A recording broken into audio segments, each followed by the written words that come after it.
One of the most unsettling moments for a high performer is this. You still want it, but your body doesn't respond.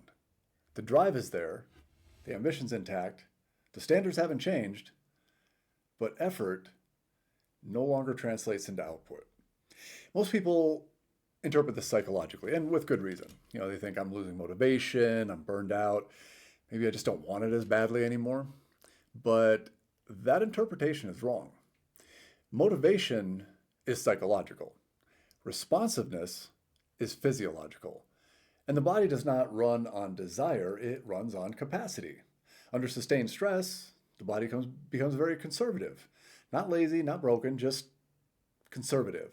It starts protecting resources instead of releasing them freely. And this is where a lot of high performers get confused because motivation often survives long after capacity has started to decline. You still care, you still push, you still apply pressure, but the system doesn't mobilize its resources the way it used to. That gap feels terrifying if your identity is built on execution. Here's what's actually happening. When stress is chronic, the nervous system shifts its priorities. Energy is no longer allocated based on ambition, it's allocated based on perceived safety and expected recovery. If the system doesn't trust that energy will be replenished, it withholds it. That is not a mindset issue. That's just basic physiology.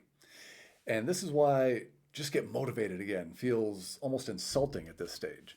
You don't need more desire. You need a system that believes it's safe to spend the energy. High performers often respond to this mismatch by tightening control, more structure, more discipline, more intensity. That works early on, but it fails later because pressure does not restore capacity, it accelerates depletion. This is also why motivation-based advice backfires for executives.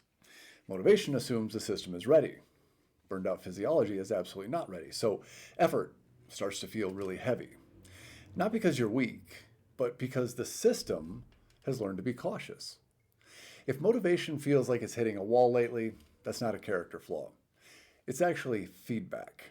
And ignoring that feedback doesn't rebuild performance.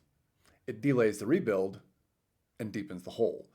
I go much deeper into this motivation versus capacity mismatch on my YouTube channel where I break down how stress physiology quietly disconnects desire from output in high performers. And if you're a high performer who needs to restore responsiveness without losing your edge, comment reset and I will send you immediate access to my free executive reset blueprint. I'll see you all very soon. Take care.